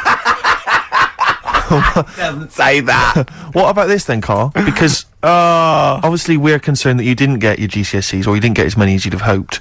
There's a guy here, this is Victoria, and she's saying she's more than willing to give you all of her awards and certificates. She's got 6 GCSEs, 6 A's and 4... She's got many GCSEs, in fact, 6 A's, 4 B's, 3 A-levels, and a master's degree in philosophy. She's willing to give you those certificates. She says you will be the proud owner of qualifications. As the owner of qualifications, she has found that anything she says is invariably believed, and that she's popular and very happy. She's willing to give you those qualifications. That's pretty impressive. You can claim they're your own. You have to change your name to Victoria, but other than that, I can see no problems. And you have to put a dress on and a fez. It's nice. More like an Egyptian. But you see, there's lots of educational ones. Then there's other things which perhaps less useful to you. This is, doesn't say who it's from, but I think it's Ruth, and she's happy to give you a statue of an ostrich that she made when she was 7. What about that? All right, you love birds, you love animals. Yeah, apparently statue. the legs fell off under the weight of the body, so now it's just a legless ostrich. But even so, Yeah. Even so. I've only got a small flat. sure. Another woman here. She. This is, I doubt if it's ostrich size. Yeah, it's just clogging up space, though, isn't it? This is Lauren. She's willing to give you some of her handmade blue tack animals. She makes animals out of blue tack. She can give you an elephant, a seahorse, a tortoise, a pig, a butterfly, a fish, snail, even a stegosaurus, or anything you choose. See, I've got my art set on. You've got the books. You're excited by the this books. book. What about this, though? This is a Lego alarm clock with a little Lego man who's got a variety of hats. It says here, including biker's helmet and cap. 2, I think, of the village people. I don't know, Karl, if again people are picking certain things up. A clear stiletto mobile phone holder with pink fur on it, flashes pink and green. I think people know that you are not gay. listening. In this You are book, gay. listen, right? In this book, little tips and stuff. There's one here about if your dog keeps nicking a remote control. Sure. The way to get it off it: ring the doorbell. Right, so you got to get off your chair, go and ring the doorbell. So the dog goes, "What's that?" And it drops the remote control, goes running to the door. Yeah. You run back and pick it up. I love the idea of Karl doing that, and then the doorbell goes, and Karl drops it and goes, and it's the dog pressing the doorbell, and it sits back down, and Karl going, "Oh no, not again." I mean, I really do want. Can't I just have this? You excited by that, are you? It's brilliant. What about this one, though, that you mentioned? This is a book which has got all those urban legends and stories that you've read on the internet, and it tells you whether they're real or not. This has got the one in there. I know you're very excited about the one with the woman who stuck her head in the microwave. Yeah. Eh? Right. It's not. All right, so basically she's saying here that whenever Ricky says, "Oh, it's not true," you can dispute that with your book. Yeah. What do you think then, Karl? Do you want to have a think about all these gifts? And There's then so we'll much come back? stuff, isn't there? Should we play a record and then come back? Can't. Have you found something you like in there? You're so undecided, Karl. I really like this book. Go on, and what is it? What else you found? What tip? God, there's loads of stuff in here. Yeah. Let's just pick one at random. Don't be too tidy. Leave some areas for helpful garden animals to hide in. So when you're cleaning your garden and that, you know, it might look a bit of a mess, but think about the animals that are walking about at night in the dark and stuff. Yeah. Just little things you don't think about. Yeah, because they're pointless. Little. Yeah. Okay, then we'll just play a record. Karl, there's and so we can many have to a look at decide those on. books. Yeah. All right, what we're playing, Steve? This is something from a little compilation that came free with a magazine called Comes With a Smile. It's a good little magazine. And this is by Matt Pond, PA. It's called Night's End. It's not. I suppose there's a little bit of New Country, which we don't play often, but there's some nice tracks No, it's floating very about, nice. and that's Very Matt nice. Pond, PA, Night's Well, End. I'm getting very sad now. 10 minutes to go, and so much to cram in. Now, thing is, Karl's fallen in love with that book, but I feel a bit bad letting a friend sort of win when all these lovely people, these regular listeners, so I don't think you can have that. But I'll tell you what, I'll borrow that, or I'll buy it for you, so you can have that anyway. What have you That's found safe. in there? You're going home with that. You What know, have you- avoid washing up by boiling the bag food. See, I can see why you'd love that. Exactly. Is there anything out? What other things have you caught your eye though? Put that book down. Yeah, go on. Well, Well, one of our regular listeners who actually wants the bag and wants to be part of your life. Come on. Well, Richard emailed in, right? And he's got a book which is similar to the one I like there, Yeah. which has got like 180 stories in it. I mean, most of them are like true, I think. Do you know I was telling you that story about the woman who put her head in the oven to dry her hair Yeah. because she liked the way. And she boiled her brain. Yeah, she stuck it in a microwave. Avoid washing your hair by boiling the brain bags. So she put her head in the microwave Yeah. and boiled her brains. Yeah. And boiled the brains Sure. because she thought she'd get the same result as she did from the oven, but it all went wrong and that. And What do you mean? She used to dry hair in the oven, and she just like went modern. Apparently, it's like what punks used to do. You get a different sort of heat off an oven than you do off a hairdryer, right? Sure. So she thought, well, I'll do it in half the time. Use a microwave. Sure. She She was busy. I She don't was understand late. how you can get your head in a microwave. It only works when the door closes. yeah, but you jam the little thing, don't you? Well, don't say that. Don't say that. Don't tell. I don't think it's possible, but don't. Of course it is. Yeah, well, anyway, don't but do that. he remembers that story and said, I've got a book full of stuff like that. And he sort of sums up a little story that's in the book about this girl who she had long hair, right? and she used to always mess around with it.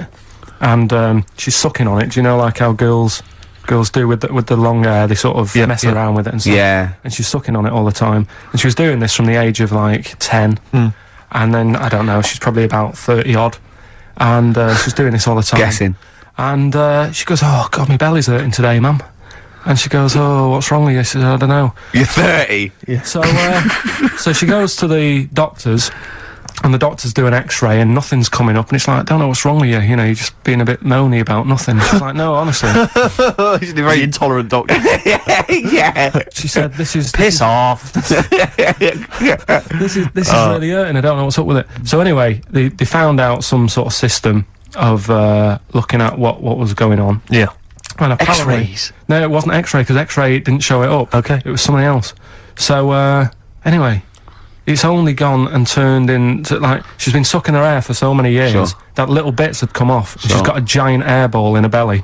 Wow. Right? Yeah. Which was like huge, the size of a rat or something like that, right? The size of a... It's so interesting what he chose. The size of a rat. No. Well, the funny thing is, when they eventually got it out, Yeah. the mum was like, you know, "Oh God, it was terrible." And she actually said it looked like a dead rat. Oh. Right.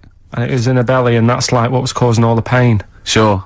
And apparently your belly acids don't kill hairs, because they're so fine it can't handle it. Yes. Right. So you're going for that book, are you? That's the one I want. Who's the winner then? Who's the winner of the lovely BAFTA What's his bag? name there? Richard Scholar, is it, or something? Yeah, Richard, Scular or Scowler Yeah. or something. So he's the winner. So check it out. You're going to get that book coming to you. I'll borrow this book for you. I need an email within like 5 working days to sort of So what's your clarify. email? It's Karl.Pilkington at Yeah. xfm.co.uk. Okay, lovely. I want an email from this guy, and I won't be sending the bag out until I receive the goods. Okay, right, good. enough. Well, we've only got a few minutes. I want to play Suede and I want to end with the Smiths track. So let's play this. What is it? Suede, Stay Together. Lovely track. My favourite Suede track of all time there. Well, oh, that's nearly it, Carl. Right, what's your last Room 101? Oh God, it was holidays. Holidays. You want to put holidays in room 101? People who are sort of annoying on holiday. Oh, yeah. Do you know when you go away? Oh, yeah. We've sort of touched on this before. Is this going to be the Scouse guy? Yeah. Go on. Oh, it's so long though. I mean, it was holiday when we went to Tunisia. And the Scouser pissed you off. Surprise, surprise. Yeah. Yeah. But the annoying thing was, you know, when you go on it was a cheap holiday, and like the lesson here is, you know, if you want a good holiday, you gotta like spend some money. Yeah. And we didn't on this one. We spent about, I don't know, 400 quid for 2 of us for like a month or something ridiculous. And we got there, and you know, you get to the hotel and you go, "We have made a mistake." You know, it's a ropey hotel.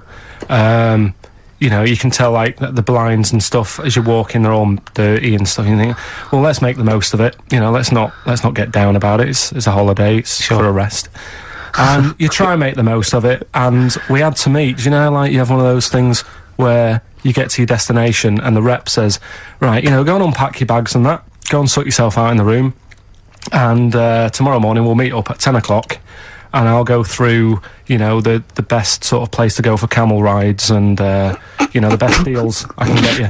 That sort of thing." Can anyone here walk like an Egyptian? So she says, "Right, tomorrow morning, meet 10 o'clock in the discotheque."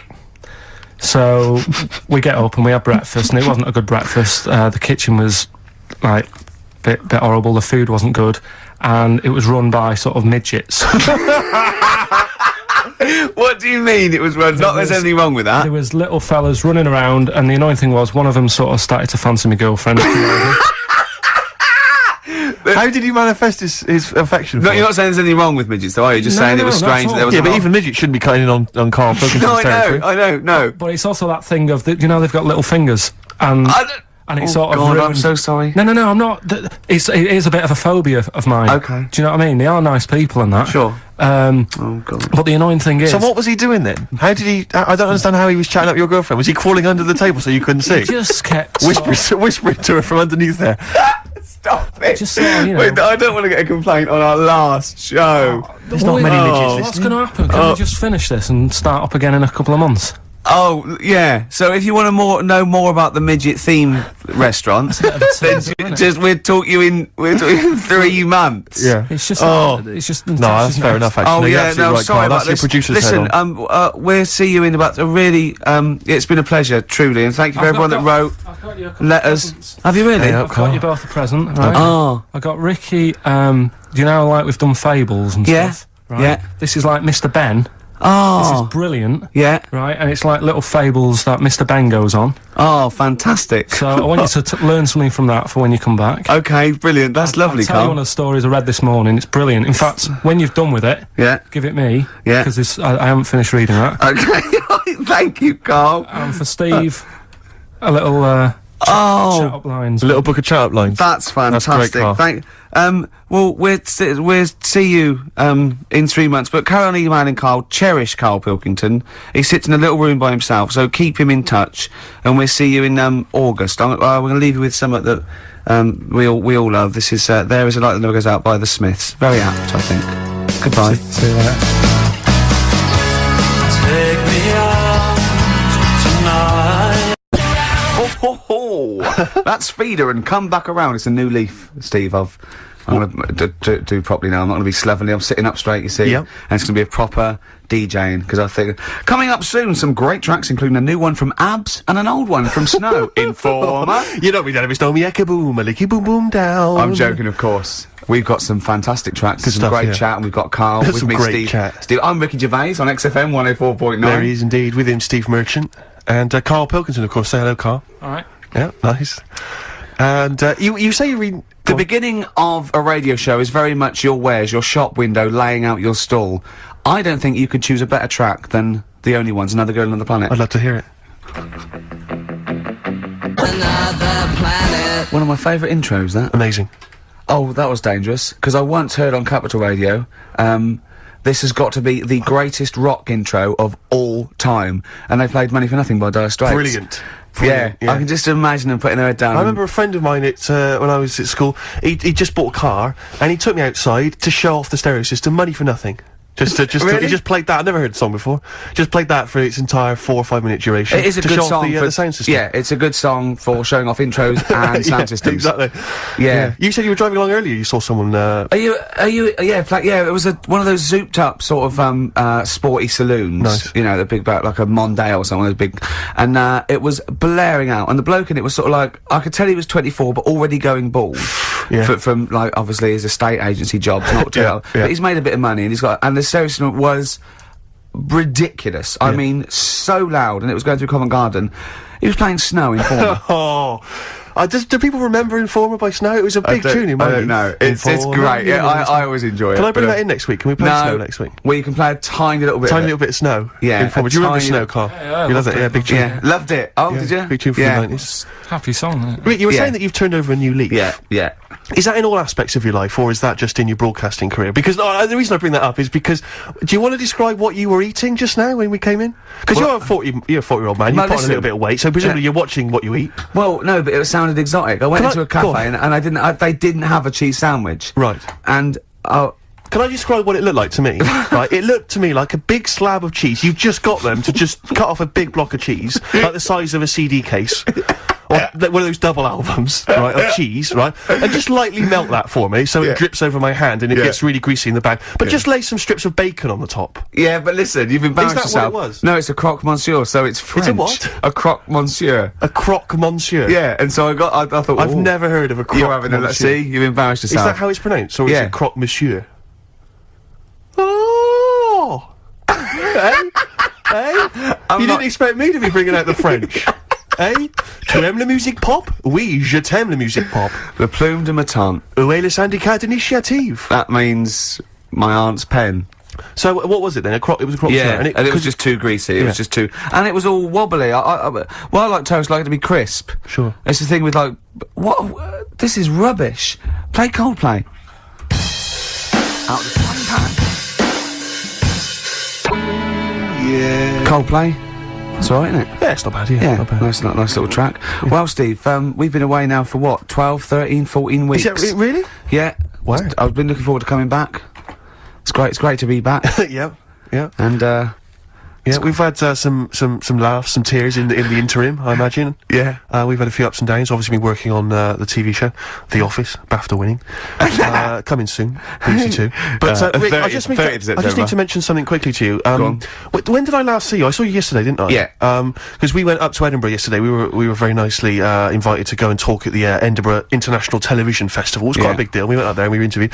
And Ricky chose to go on the train because it takes like 4 hours. Is it 4.5 hours or something on the train? Yeah. But it's quite leisurely. It's quite sort of gentlemanly thing to do. Yeah. I opted to go for the plane option and fly up there. More modern. Exactly, and they bankrolled that. They paid for it all, and that was all not very nice. And as I recall, when I last saw you, we got a cab, didn't we? And you asked if you could get the cab to drop you off at the train station. Yeah. And then it took me on to the airport. Yeah. Did I? Now that was before. The last time I saw you was before I got to the airport and missed my flight, wasn't it? Because I had to drop you off in the centre of town. Yeah, no, that was just before I had to pay £165 to upgrade to another ticket. How did you not tell me that in the last hour? £165, Ricky, I had to pay because we dropped you off at the train station. So, I mean, do you want to go halves on that, or how do you want to deal with that? How do you want to sort that whole mess out? Why were you late? Why was I late? Because we dropped you off in the centre of Edinburgh, and do you know how hard it is to get out of Edinburgh in rush hour traffic? But it was only 3 minutes away, so you'd have missed it anyway. No, because if we'd gone the other direction, it would have been 20 minutes. It took me like an hour to get to the airport. And I got there, and the plane had already left, and the cabbie was just laughing. He was saying, we're never going to make it. He goes, you were a religious man, you better start praying. I thought he was being facetious. He was absolutely right. £165. But hold on, why didn't he tell you that when he picked up at £4:15? It makes you wonder. So obviously, I'm a little bit annoyed. Because, you know, I'm not a man who likes to sort of spend unnecessarily. But wait, this is not my fault, because you were there when we made that decision. I didn't impose this on you. We both decided that might be It's both our fault. I mean, it's no one's fault. It's both our fault. That's fair. That's all I wanted to hear. It's both our fault. Therefore, it's both our financial obligation. No. £165, just split that in half. Write a cheque, Rick. Write a cheque. It's fine. I trust you. You know. Phone in. I think everyone. This is. You're clearly obvious. irresponsible. No, of course I'm not. If you share a cab and then one person's lucky enough to not be late and one person is unlucky enough, and that's what it is, bad luck. I don't think you share the obligation. But it's a moral dilemma, this, isn't it? But it's more than that, though, isn't it? Because let's be honest. What? Even if you had known that I was going to get there late, you'd have wanted me to hang around just so you weren't left around waiting for a train on your own. Because you get bored sitting, don't you? So you'd have wanted me to at least got in that cab. I got there way too early. I actually got there I was there about 30 minutes early. early. You made it fine then, that was... Well, exactly, so I mean, I sacrificed me hanging around for half an hour so you could get it at 4:15. And the other thing is this, you were going to get it at 4:15 anyway. Yeah, but if I'd gone the other direction and not dropped you off in the centre, I would have been there in time. Would we? Well, is that true? Well, only God knows. Well, and the cabbie. What I mentioned it to. So... I'll tell you what to cheer you up. I'll tell you what's better than 80 quid. I'll tell you what's better than that, shall I? Go on. Music. What, are you paying the whole 165? Listen, look, I've brought in a little track here, Bruce Springsteen off the Tunnel Love album, and I know you're a Springsteen fan. I'm a Springsteen fan. We should just qualify this, because a lot of people who listen to XFM are obviously a bit edgy about Springsteen. They just think he's this old, kind of ludicrous 80s rocker, the bandana, you know, the flying the flag, which he never really was. No, that was Bon Jovi. Exactly, don't confuse them. Bon Jovi. But seriously, no, do you know what I mean? He did write some great music in the 70s, and he just got a little bit kind of pompous in the 80s, but he still turned out some amazing tunes, one of which I imagine is this one, Rick. This one's called Brilliant Disguise.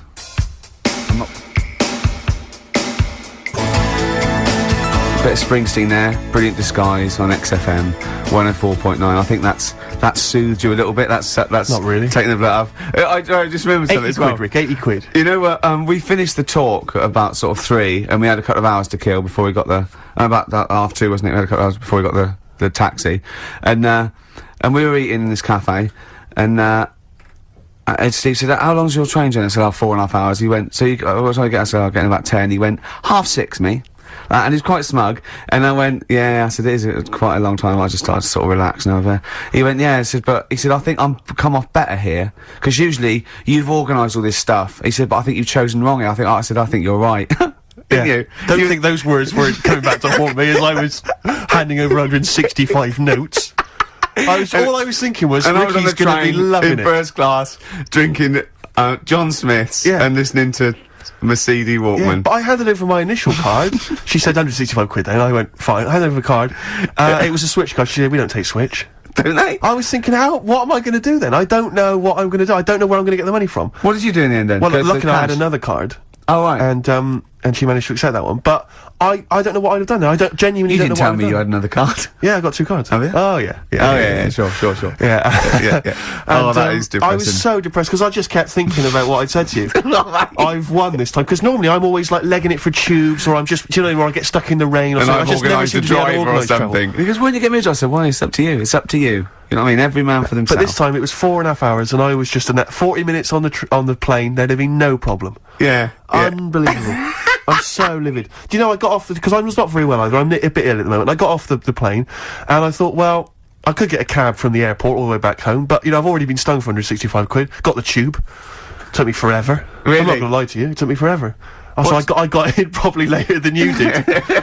Around the 11 o'clock mark. You didn't really? No, it wasn't quite as bad as that. But I was so depressed. I'm really depressed, Rick. So I was I saying know. 50 quid has well, took me money, right out. I mean, Steve does not like to waste money. And, I mean, by that, I mean... I don't like to spend money. No. He had to go out and get a shirt for a photo shoot. Quite an important photo shoot for, I think, the Times. Right? Went out, he was buying a shirt, went out, planned it, short. Came back, $14.99 from Henny's. Henny's, $14.99. He knew where he was aiming. He aimed straight for Henny's. He knew where he can get a bargain. This is a man... But it seems to me that at that kind of price, you can throw them away, Av. You don't even need to wash them, really. You can throw them away using, like, Kleenex. Have you ever thrown one away? No. just No. Just scrape off the stains and keep on wearing it, Rick. Remember that time when we went to the casino for my birthday, and I was like 100 quid down, and some people were 100 quid up and 100 quid down. He, after the 3 hours we were there, was down £20, genuinely depressed. I was almost crying. Yeah. Because I don't. Well, it's because it's a mugs game gambling. It really is. Was that where we? Because I went there. It was. There was one time we went there. It was our agent's birthday. Oh, that was another time we went there, right? And he was up. And he got a win, he was 30 quid up. And so I said, it's your round then. And the round was more than 30 quid. And he couldn't believe it. And he sat down and he went, I couldn't believe it. He said, and I bought him a present, so I was already down. Yeah. I was. It turned out I was already down because I bought our agent a gift. I didn't see him buy a round. And you know that thing where you're buying a round of drinks for people you don't even know? So it's like, what's the story there? Why am I suddenly bankrolling you drinks? It's like, I don't know you people. I'm not going to get any kind of... I'm not going to see you again to sort of reap the benefits at a later point. Because he came in with his three most of you are £10 married or chips. engaged, so I'm not even going to pull from it. It's a waste of time. It was like- just pure generosity. It was something like from Swingers, because he came into the cocktail bar holding 3 chips up worth £10 each and went, hello, like that. Yeah, I was £30 up. That's a lot of money, Rick. You know, Karl, you know that. 30 quid. You don't want to sniff at that. Oh, what song should we play? We've got lots of songs in. So Bit of Incubus. Just to make me more depressed.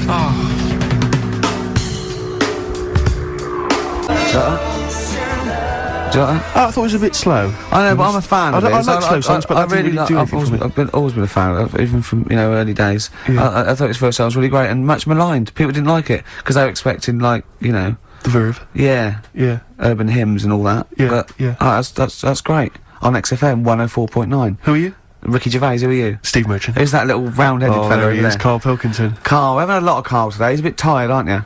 Just a little bit.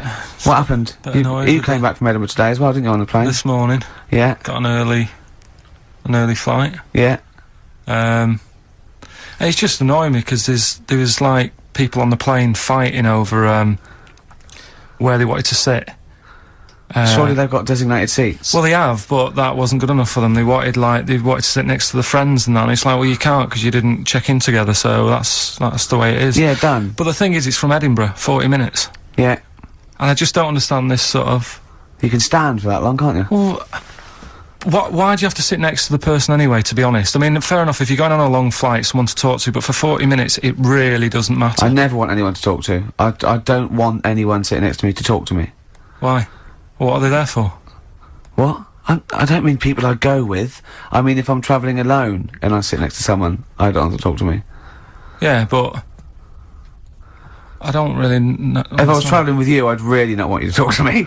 Not if you're going to talk like this. Yeah! Yeah, this is... This, Oh, you sound like you're suicidal, mate. It was just a couple of people arguing. It's over, man. Yeah. The plane journey's finished. Why is it still stewing you up? He paid 160 quid and he's not whinging, he doesn't care. 165 quid. Let's get it right. If we're going to bring it up, if we're going to mention it. And it's like orthodox back to him. Like, he goes, he said to me, Rick, it's only money, and money is just something you have in case you don't die tomorrow. He's got a great attitude towards money, Steve. It's like, easy come, easy go. So just take a leaf out of Steve, the I'm not spending that much merchant, and you'll have a happier life. Sorry, I just need to defend myself for a minute. There are certain instances in life where, you see, you know you're giving me an attitude like that I'm tight. It's not tight. No, shut up. Let me defend myself. It's not that I'm tight with money. It's that I want to get value for money at all times. Yeah. Because, you know, you probably got a lot of cash given to you, maybe as pocket money when you were a kid. Every penny I've ever had is been money I've earned. Yeah. So frankly, I'm going to spend it wisely. Like, for instance, you might say you're in a party, or so you're at a party, maybe out in a bar with someone's birthday. You get talking to a girl, right? Maybe you buy her some drinks, right? You're chatting to her, and then you're chatting away for 2 hours, and then at the end of the evening, she says, "Oh, I've got to go and meet my boyfriend now."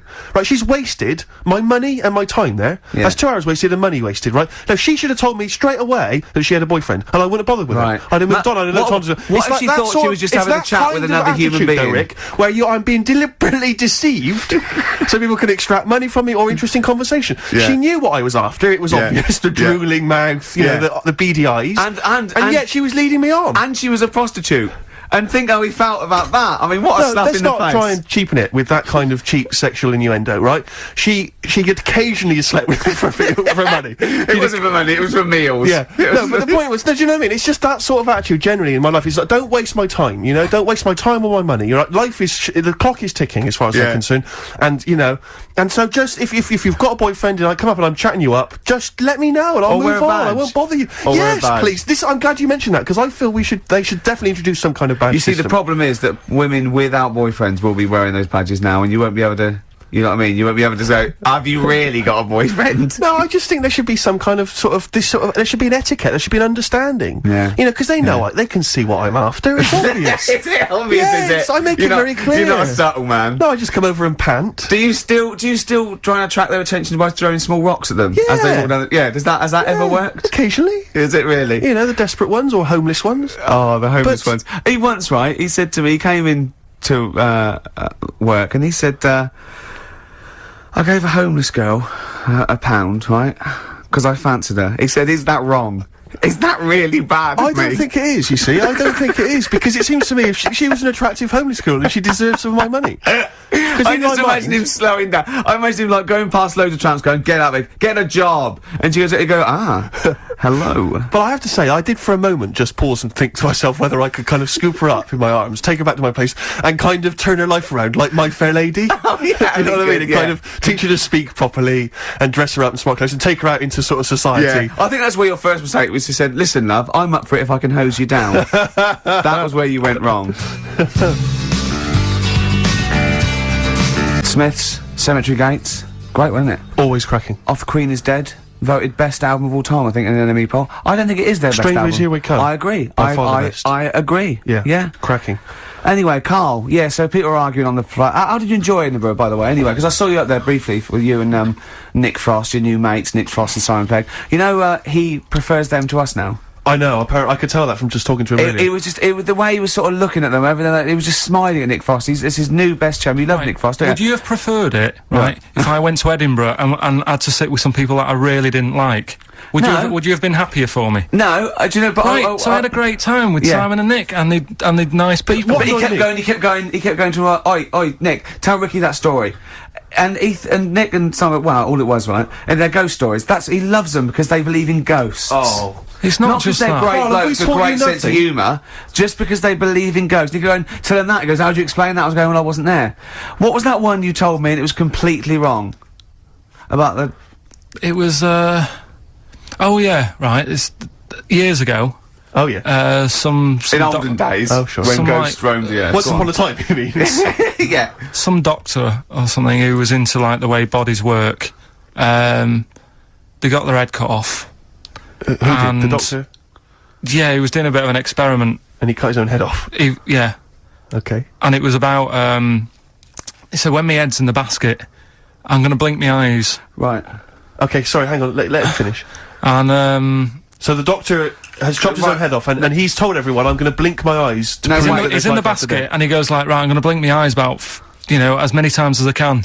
So quick, count them. And they count, and he got to like 15 before he Right, died. now this is how Karl told me that. Till Nick Frost explained that, Karl told me, he said, right, well, a bloke, right, he had his head cut off, and when his head was in the basket, he went, count how many times I can blink.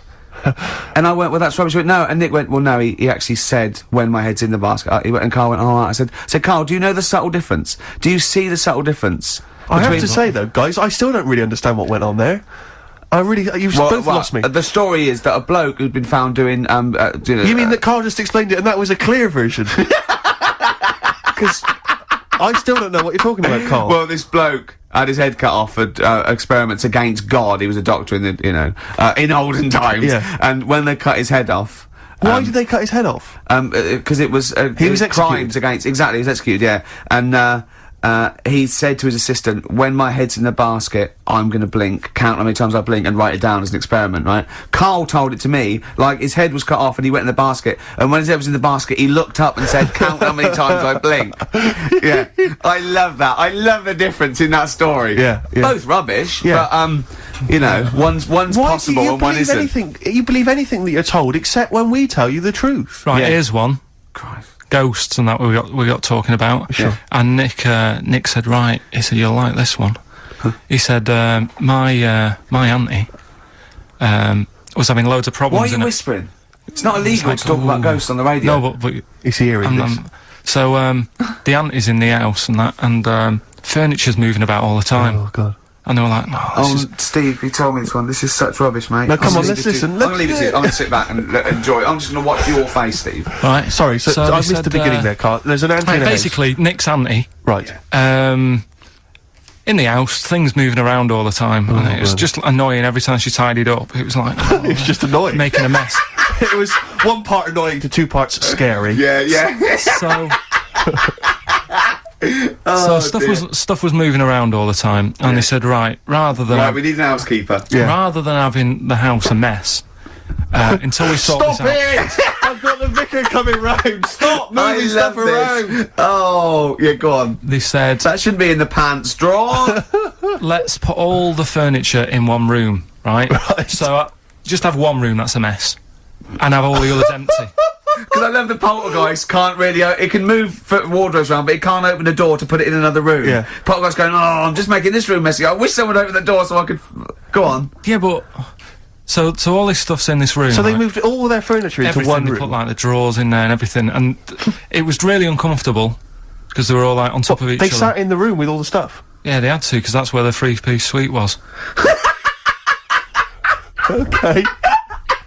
Oh, God. Right. All right. Oh, God. So they sat there, like, all crumpled up and that, but nothing can move because it's so tight. Yeah. I think things were trying to move, Yeah, but yeah, everything yeah. was so tight. It's They just like, foxed that poltergeist. so anyway, one night they sat there, like, sort of a bit awkward watching the telly and that, and they hear some banging Yeah. in the next room. So she goes, "Oh God, what's that?" Oh, he hadn't moved in, had he, the ghost? So To some of the empty rooms. so there's this He's bang, moved some friends and family in. there's this banging about going on. No, so listen to this, listen to this, she Steve. gets up, right, Yeah. and what it is, they had the baby in the next room because there wasn't much room for the cot. Right, so they left the baby with the ghost. So they go into the room where the baby is, and the banging Yeah. is like, do you know those plastic balls you get that you can chuck around the room and like they go mental? Right. The ones that you chuck once and Yeah. they keep bouncing Yeah, for yeah, ages. yeah. That was bouncing around the room. Why? What, the hitting baby had thrown it? hitting all the walls, and the baby was there, stood in the cot, sort of laughing Right. and looking at the ball, and wherever it looked, the ball went. Yeah. And then she said, "Stop doing that," Yeah. and the ball just stopped. Did it? And it rolled a bit and stopped. Right. So the baby had thrown the ball and it was watching it as it bounced around the room. It wasn't throwing it; it was in control of it. No, the point is, Steve, the baby has been doing it. Would have been the baby all along. The baby had been messing with the furniture. It was So the it's baby a that had the super power. Yeah, it's the baby that had the power. Special baby. It's a baby that had the power. It's What a power? baby that had the power. What- the what's power the power? of telekinesis. Right. They were then trying to convince me that telekinesis was not like all the other stuff that I didn't believe in, but that was a science. Right. Telekinesis was possible. Yes. Yeah, it's not like ghosts and demons and all that sort of. Telekinesis is different. Yeah, That's yeah. a science. But Nick's auntie saw it, and I love the fact that you're telling me that someone else's auntie saw it. So I should be satisfied with that. Yeah. I should be satisfied with that. I mean, no, So does she still live in one room with all her possessions? no, I think the baby grew out of it, apparently. it grew. The up. baby grew out of it. So it doesn't use its telekinesis powers No. anymore? Well, no, it's No. like in Carrie, innit? She was upset for a bit, and then she got over it. Okay, I'm just gonna say one thing, Carl. That was a film. Do you want to play a record or? Get free. Alright, on XFM absolutely. 104.9. Can I just tell you a story that Carl told me a couple of weeks ago? Is this another ghost story? Another Yeah, spooky it is, story? yeah. I called him out, I was, what are you doing? He said, I said, I've just been reading ghost stories again. He said, you don't believe in them, but how do you explain this? Right, I went, go on. He said, I'll tell you as he told me it. He went, bloke, right, just sitting at home, doing, watching telly with his cat. And, the phone rings, and it's a bloke going, is that fire, in your oven okay now? 'Cause your wife called. And he went, Carl went, well, 1, there was no fire in the oven. 2, he wasn't married. I went, right. Go on, he went, well. Then, right, there was a knock at the door, and there was 2 sort of people in sort of white coats, and they came and said, we've come about that fire. Your wife called us. He went, 1, there isn't a fire in my oven, and 2, I'm not even married. Right? And he said, they saw the cat, and they looked at the cat. It looks a bit weird, the cat came out, nothing. And he said, and then he went back, sat down, phone rings, and they said, did they sort out the fire in the oven that your wife told us about? Oh. He went, 1, there is no fire in my oven. 2, I haven't got a wife. And Carl went, what do you think of that? I went, that's not it. He went, yeah. I went, That's the end of the I went, story. What? He went, well, how'd you explain that? I went, explain what?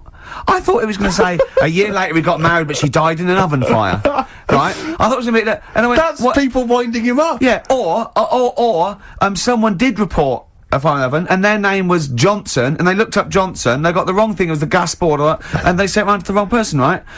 You know, he went, yeah. I said, I explained it to him, he went, yeah. Why did they look at the cat funny? Oh, man alive, Carl. This is really weird, right? I was in my house once, right, and the doorbell rang. Yeah. Right, I opened the door, there was no one there. Yeah. Right? And then I looked across the street, There was some right, kids and there were some running- kids running away. Yeah. Now, how do you explain that? Yeah. There was another time, right, where, like, I opened the door and there was a bloke goes, you've ordered pizza. I went, I haven't ordered pizza. And I heard my mate upstairs giggling and putting the phone down. Yeah. How'd you explain that? Carl, seriously, why did you tell me that story? What did you think that was weird about that? The fact that it was 3 different people. Is this all the information? Is that the entire story? It was 3 different people. Did you fall hassling asleep him and not read about the end? A fire that didn't happen, about a wife that didn't exist, and a cat that didn't look happy.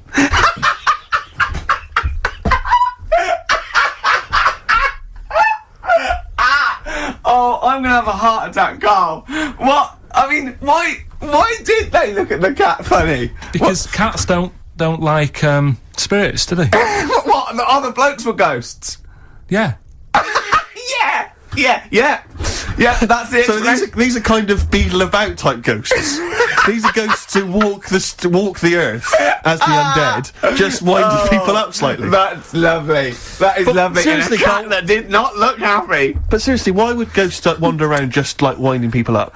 Oh. Maybe something did happen there years ago. Some fire, some woman might have died in a house of a fire or something. Yeah. And it sort of all happened again. Bit of Yeah. a- Yeah, it's certainly a mystery. Well, if you don't It is a believe- mystery. I mean, I can't. What's this book you were reading? You were reading a book, which is interesting enough. It was the For Tea and Times. Oh, Carl. Yeah. Well, I Man don't know. alive. I don't know what to say. Well, I'll tell you this, Carl. There is a track that will spook you right out. This is Warren Zevon from what was it, like about 1979, early 80s? Oh, great track. Werewolves of London. Play this, Carl. But don't be scared. From 1978, Carl, Werewolves of London by Warren Zevon. Are you a fan of that? It's alright, that. Great track, isn't it? Fans of Warren Zevon, maybe if you should know he's got a new album out as we speak. Although, if you're a fan, you probably know that already. Yeah. If you aren't a People fan, who hate him would Yeah, be interested would be- in knowing yeah. that he's got a new album out. Yeah. Do you believe in, I think Werewolves. lycanthropy? Is it not called? What's that, sorry? Lycanthropy. What's lycanthropy? Isn't that werewolfism. Really? Isn't it?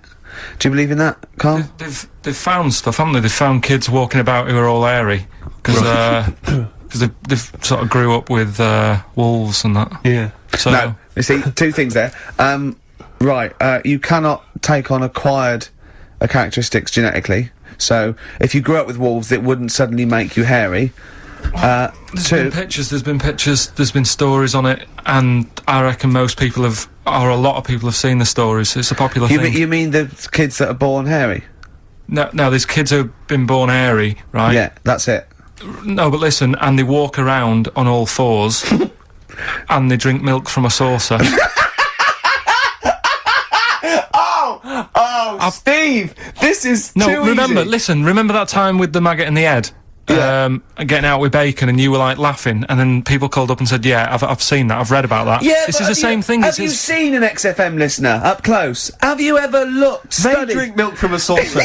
Yeah, they've got to be kept on leads. People who listen to this show. There's no point me telling you about stuff. There is. It's comedy You see, gold. when you were at school, did you keep arguing with the teacher saying you're talking rubbish there? Teachers didn't teach us about werewolf boys and ghosts. They taught us maths.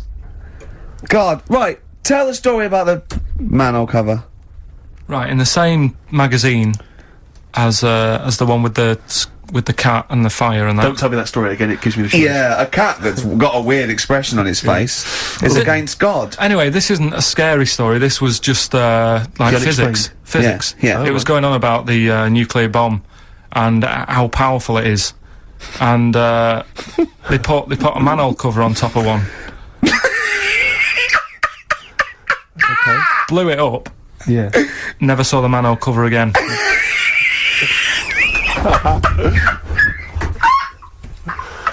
Man alive, Carl.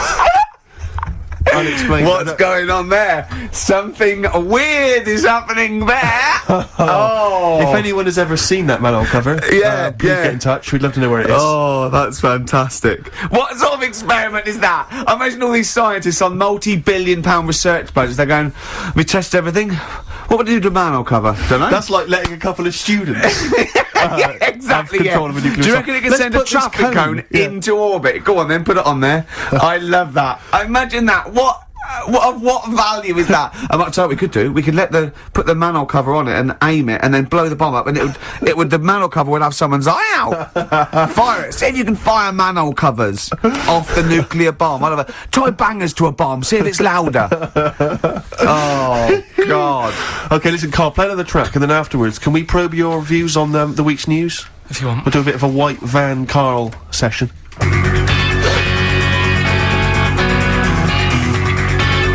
Smashing Pumpkins. Today Today is the greatest, because we're back. That's true enough. All right. I hope people, Rick, were listening to that loud in this lovely summer's day. Or no, not too loud. Well, don't don't annoy ears. people. White van. Carl. Yeah, White Van Carl. I mean, for those that don't know, we do this. We most ask weeks. Karl the questions that the Sun asked someone else. That's right. The Sun every day asks some, average Joe his views on the week's big stories. Carl, let me ask you now. What do you make of Prince Harry smoking openly at a polo club? Are you aware of this story? No. Was it? Go on. Prince Harry, you know that he's one of the royals. Yeah. And he was seen smoking openly, a fag, a cigarette, at a polo third grade. in line to the throne. Something like that, yeah. Imagine that. Someone smoking a cigarette is third in line to the throne. A cigarette, Carl. Is it a non-smoking polo club? Do you know, I don't know, but if it were, would that make things even worse for you?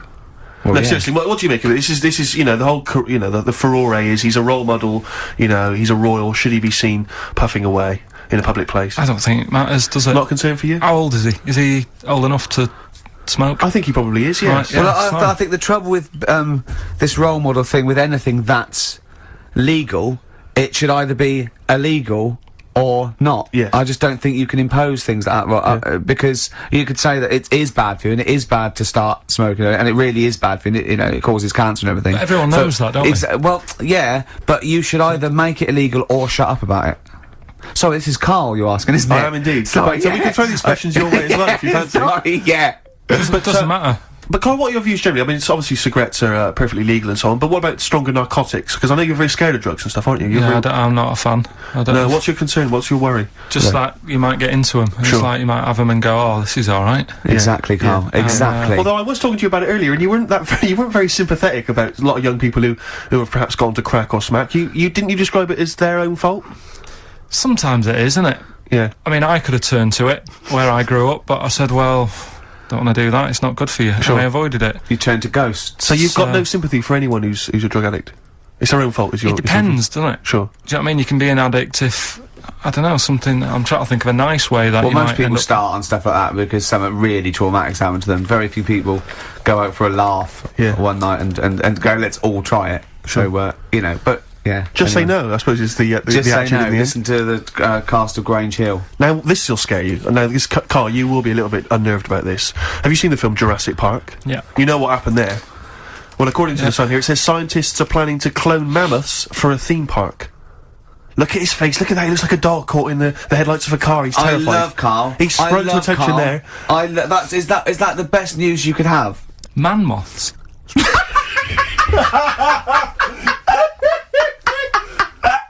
Right. Yeah, man moths. I Man love moths. the fact that that's why he was so excited that they bred a man moth.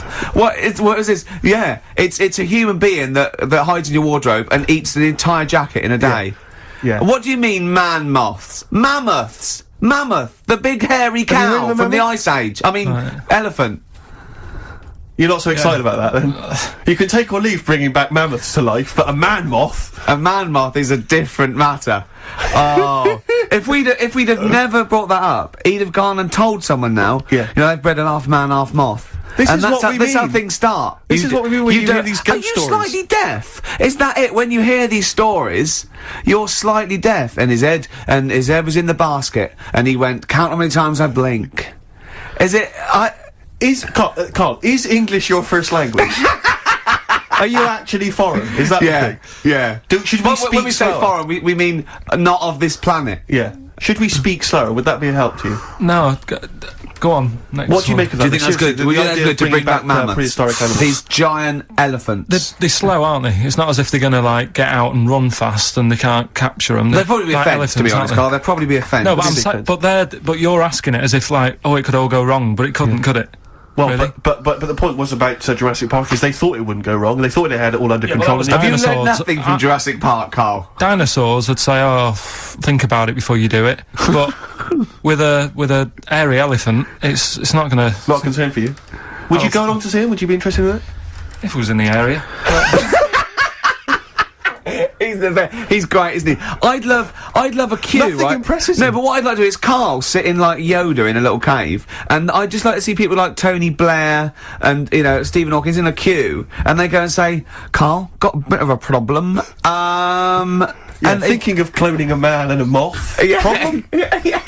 Not an issue. No, if I'm in the area, I might cruise around and have a look at it. Otherwise, just don't send it near my clothes. Oh, that's fantastic. So it's just for a second. What's as the words "man moth" came into your head, how excited were you? I mean, were you both terrified and excited?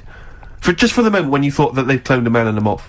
I pictured, What kind of face did he have? Did he have the moth's head, or was it a man's head? just a little man head. Right. What was his face? What did it look like? He just was like a bit shocked. perplexed. Yeah. Yeah. So it was like he'd been grafted onto the body of a moth without his consent. And when he was asleep, lad. Yeah, he'd woken up. he just went in to have a goiter removed, Yeah. and they said, we've He replaced woke up your with goiter with the body of a giant moth. Yeah. Is that alright, Mr. Jenkins? So he had the head of a little. Was it a little boy or a man? Little man. Right. Okay. And he's just bumping into a lamp. He's just bumping into a van. If you went into hospital and they'd done something, what's the worst thing they could do, right? What would you rather have done, right? You wake up and you've got lobster claws for hands. Right. You wake up and you've got duck's feet. Or you wake up and you've got one horn coming out of your head. The worst thing, Yeah.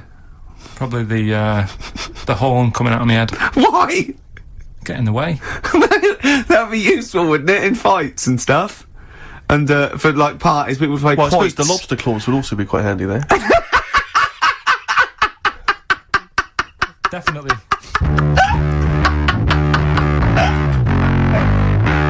Black Rebel Motorcycle Club. Spread your love. You enjoying it so far? Yeah, I suppose so. First show back? Yeah, it's not bad. It's great to be I'm back. just thinking about that money, Rick, to be honest. I It's know, still playing on my mind. I know, yeah. Could we maybe get like a sort of telethon type thing going, or a little charity thing, just sort of help me pay? You can't really ask people to send you money, it's Really? technically begging. Is it?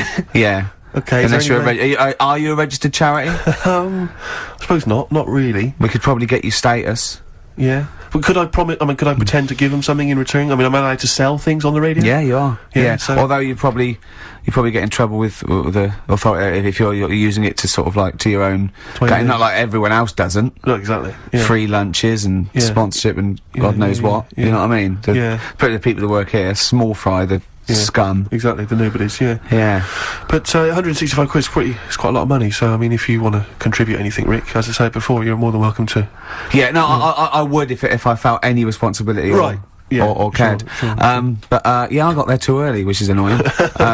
What we should have done really was get you your plane and come back because I'd have had time. Do you know, I was going to mention it at the time, but I didn't want to because I knew the answer would be no. So I thought, Oh, Karl. Oh, I've had a great time. I've forgotten how good it was just to have a normal just to have a conversation with you. Are you looking forward to this? He's really down today, isn't he? he's down, man, isn't Just he? a bit tired. But it's still. interesting because I said to him, did you enjoy Edinburgh? He spent the week up in Edinburgh, Yeah. obviously, and he said he had a whale of time. He loved it up there. He's been partying every night, and he actually enjoyed it. And I've never met him when he's actually enjoyed anything before. He's never enjoyed anything, as far as I know. And I'm His depressed paper that we round. weren't involved. His paper round. He loved the paper round, and this is the first time. Yeah, he since was talking then. about that the other day as well. About I said to him, that's when he really thinks that paper round he had when he was 14 was the best job he'd ever had. Yeah, He still thinks it's the best job because he said he was his own boss. Well, no, you weren't. He went, well, I'll get on my bike and think. And he said, I bet if I phoned those people who I delivered the papers to, they'd say it was the best delivery they've ever had. He said, in fact, I bet a lot of them have chucked in the delivery because it went downhill. This is all, he's thinking this as he Yeah. went along. Yeah. Didn't you? Yeah.